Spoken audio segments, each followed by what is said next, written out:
Call आपने देख ली है। अब आप यहाँ की जो जानकारियाँ हैं, हमारे जो सभी लोग आ रखे हैं, सबको अपने अपनी जानकारियाँ रहती है। थोड़ा थोड़ा नॉलेज सभी को होता है, क्योंकि आज के लोग यूट्यूब और मोबाइल की तरफ से बहुत जानकारी जानते हैं। तो अब हमारे भट्ट जी इन लोगों को बताएंगे कि यहाँ की क्या जानकारी है और क्या है, कैसा है।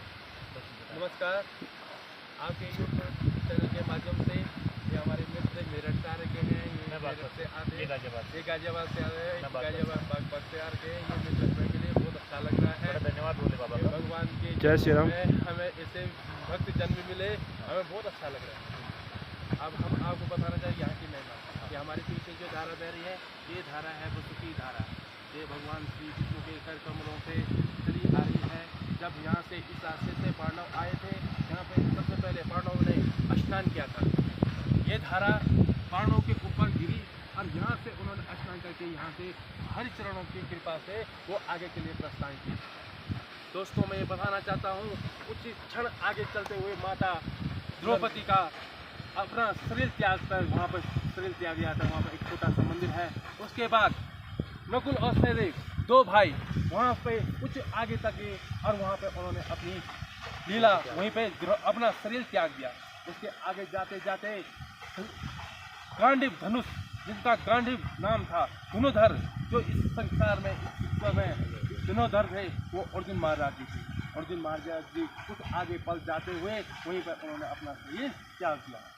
धर्मराज, युधिष्ठिर और भीम दो ऐसे भाई थे और उनके साथ पीछे से बद्रीनाथ से होके उनके पीछे पीछे एक श्वान चल रहा था। श्वान मैंने कुत्ता, एक कुत्ता उनके पीछे पीछे चल रहा था। तो कुछ क्षण आगे चलते हुए भीम ने अपना शरीर वहाँ पे त्याग किया। वहाँ पे एक भीम शिला है। और उसके बाद कुछ क्षण आगे गए धर्मराज, युधिष्ठिर आगे के लिए प्रस्थान किया। युधिष्ठिर ने पीछे मुड़ के देखा कि उनके पीछे एक श्वान, एक कुत्ता उनके पीछे आ रहा है। उन्होंने देखा उस कुत्ते के ऊपर हजारों कीड़े पड़े हुए थे। कीड़े जो हमारे गढ़वाली में किन्ना बोलते हैं जिनको, वो किन्ने घिरे हुए थे। भगवान को, धर्मराज युधिष्ठिर को दया आई। भगवान को दया आई। भगवान ने कहा, हे भगवान, कि ये क्या देख रहा हूं मैं?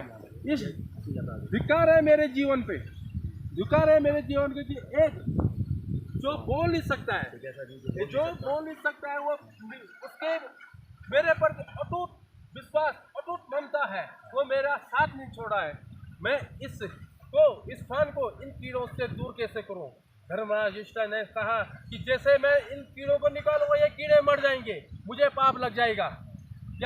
क्या करो कि ये कीड़े भी बच जाएं और ये कुत्ता भी बच जाए। तब धर्मराज युधिष्ठिर ने एक बर्छा निकाला, जिसे हम चाकू कहते हैं। तो अपनी जांग फाड़ी, जांग से उन्होंने फाड़ी और वो कीड़े सारे निकाले अपनी जांग में समा दिए और कहा कि कीड़ों को कहा कि तुम मुझे खाओ। और कुत्ते को बोला कि जो तेरे पे जितने भी रोग थे मैंने वो दूके। ओ भगवान कि एक लास्ट लीला, जिसे हम लीला कहते हैं, वो माया बोलते हैं जिसको, एक युधिष्ठिर के प्रति एक लास्ट परीक्षा थी। वो एक लास्ट परीक्षा की तुम अपने धर्म के प्रति सचेत है कि नहीं है। कि भगवान विष्णु ने कहा, हाँ, तो भगवान विष्णु ने कहा कि हे धर्मराज युधिष्ठिर, कि इस संसार में कोई धर्मात्मा आदमी तेरे से बराबर कोई नहीं है। अन्ना होगा कि जिसने अपने जीवन काल में सारे धर्म किए, धर्म के रास्ते पे चले और धर्म के रास्ते पर डगमगाया नहीं, अपना राजपाट छोड़ के और इन अपने जो राज भोग लालसा की उसको त्याग कर तूने इस पावन धरती पे आके मेरा स्मरण किया, शिव का स्मरण किया, मेरे जगह जगह मंदिरों का निर्माण किया, आने वाली पीढ़ी को यह संदेश दिया कि मैं भी एक इंसान के रूप में हूँ। हम इंसान के रूप में तूने ऐसी शिक्षा दिया कि जब मैं कर सकता हूँ तो तुम भी कर सकते हो, कोई भी कर सकता। तो भगवान ने वहाँ पे हरि विष्णु ने अपना विराट रूप दिखाया। एक विराट रूप अर्जुन को कुरुक्षेत्र में दिखाया था और धर्मराज को यहाँ पे दिखाया विराट। यहाँ से स्वर्ग से पुष्प विमान आया और धर्मराज को कहा, अब तुम्हारी जरूरत इस संसार में नहीं है, तुम्हारी जरूरत वैकुंठ में है। मेरे श्री चरणों के कमलों में मेरी सेवा करते रहोगे, मेरी बस अब आपका पुनर्जन्म नहीं होगा। बोलो बद्री विशाल की जय। बोलो पंचनाम देवताओं की जय। बोलो धर्मराज युधिष्ठिर की जय।